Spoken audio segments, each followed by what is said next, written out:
Sir JP Agarwal एक बहुत ही साधारण व्यक्ति है और आम आदमी की तरह हैं। जीवन का एक लंबा सफ़र तय किया है और जो बुनियादी चीज़ें देशभक्ति से जुड़ी हुई होती हैं वो संस्कार हमें अपने परिवार से मिले हैं।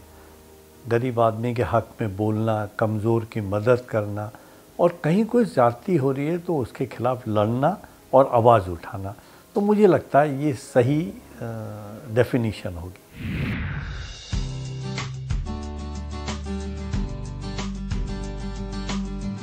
हमारा एक स्कूल होता था दरियागंज में, एंग्लो संस्कृत स्कूल, जिसमें उस समय वहाँ टोपी पहननी पड़ती थी बच्चों को स्कूल में भी।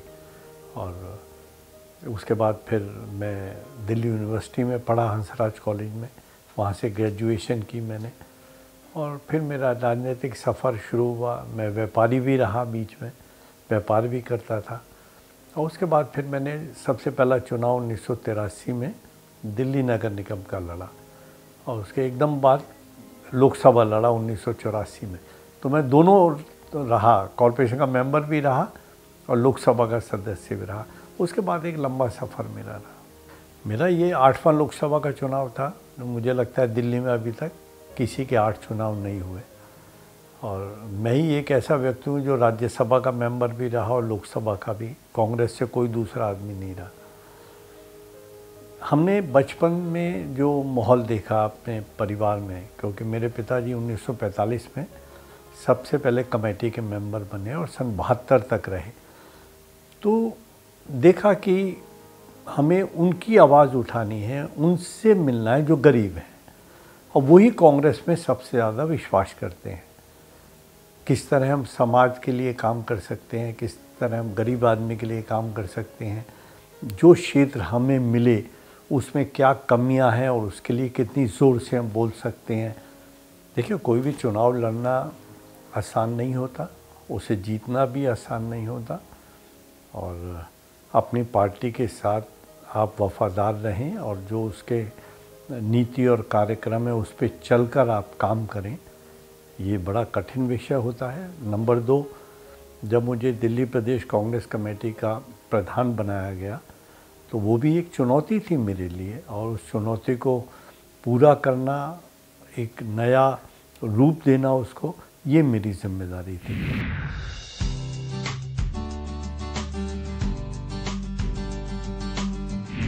मैंने को नेहरू जी को भी कुछ समय देखने का मौका मिला, हालांकि मैं बहुत छोटा था और मुझे लगता है एक बेहतरीन व्यक्तित्व था जिनको सारी दुनिया में सुना जाता था। शांति प्रिय व्यक्ति थे और शांति से चीज़ों को निपटाना और देश को कैसे आगे ले जाना, जिस देश के लिए कहा जाता था सुई भी नहीं बनती यहाँ, उसको बड़े बड़े जो उद्योग लगाकर, जिसमें से BHEL एक है, और फिर आगे ले जाना, वो उस समय का सबसे ज़रूरी अहम समय था।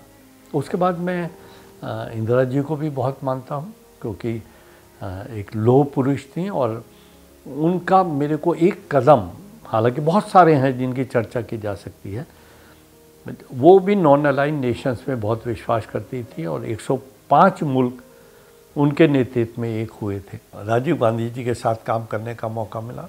मैं जब 84 में सबसे पहली बार MP बना तो वो प्रधानमंत्री थे और उनके नज़दीक रहने का भी मुझे मौका मिला। मैंने उन्हें काम करते हुए देखा, बड़ी तड़प थी उनके दिल में। वो ये देखना चाहते थे कि हमारा देश और देशों से पीछे ना रहे। जो टेक्नोलॉजी कहीं भी है वो टेक्नोलॉजी हिंदुस्तान में भी होनी चाहिए।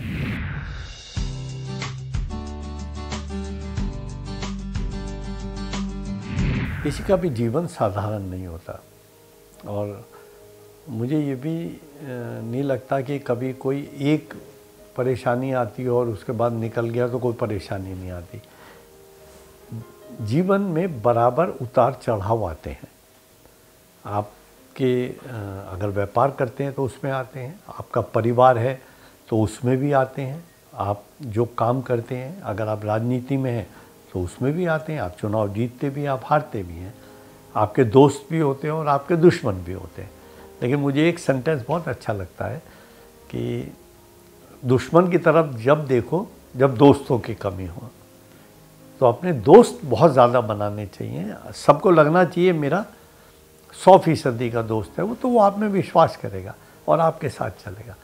तो जब हम चुनाव हारते हैं तो वो एक बहुत बड़ा झटका होता है जिससे निकलना पड़ता है। अगर आप निकल गए एक झटके में तो आप वही काम फिर दोबारा करते रहते हैं, लोगों की सेवा करते हैं, उनके बीच रहते हैं, उनके सोशल लाइफ में उनके साथ शामिल होते हैं, और वो लोग ये सोचते हैं कि ये व्यक्ति आया है और चला नहीं गया, ये हमारे साथ रहेगा।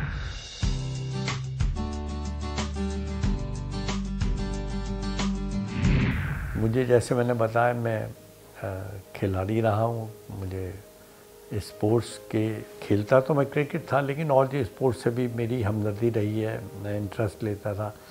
मैं कैरम का प्रेसिडेंट रहा, ऑल इंडिया कैरम एसोसिएशन का। मैंने चेस में भी हिस्सा लिया। उसके अलावा मैं कंप्यूटर पे काम करना बहुत पसंद करता हूँ। अब मुझे आज 10 साल हो गए तकरीबन, तो जब से कंप्यूटर शुरू हुआ तब से। और जो सबसे पहला कंप्यूटराइज्ड रिजर्वेशन काउंटर खुला था माधवराव सिंधिया के ज़माने में, वो मेरी कॉन्स्टिट्यूएंसी में नई दिल्ली रेलवे स्टेशन पे खुला था, जिसका उद्घाटन मैंने किया था। तो एक दिलचस्पी है कंप्यूटर में और मैं बहुत काम करता हूँ उस पर।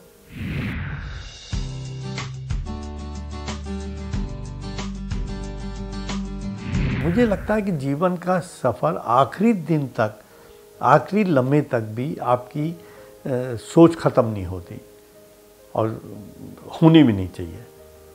जिस दिशा में, जिस जगह भी, जिस क्षेत्र में भी आप काम कर रहे हैं, आपकी मांग बदस्तूर बनी रहनी चाहिए।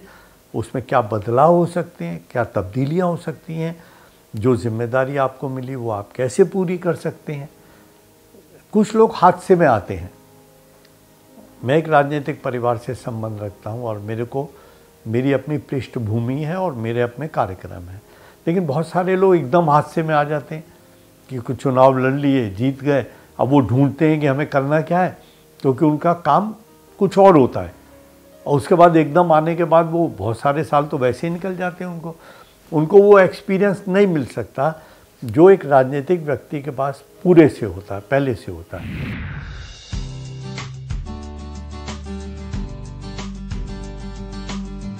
जो इंडियन स्टोरी के जो व्यूअर्स हैं, देखने वाले हैं, मैं उनको ये ज़रूर कहना चाहता हूँ कि हमें देशभक्त होना चाहिए। हमें देश के इतिहास से बहुत कुछ सीखना चाहिए। हमें अपने नेताओं से बहुत कुछ सीखना चाहिए। हमारे देश की आज भी आबादी 40% से ज़्यादा गरीबी रेखा से नीचे है। ये देश वो है जो 60 साल पहले सुई भी नहीं बनाता था, और आज कई हमारे नेताओं की वजह से, जिन्होंने समय अनुसार फैसले लिए, आज हमारा देश कंप्यूटर में सबसे आगे है। आज स्पेस में मंगल ग्रह के ऊपर हमारा यान जा रहा है।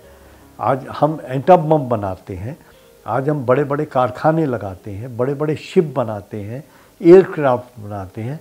तो हमारा आधार बहुत अच्छा है।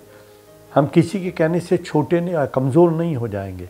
तो कभी अपने अंदर छोटी मानसिकता नहीं रखनी चाहिए। हमें ये देखना चाहिए कि हमने कितने समय में क्या अचीव करा।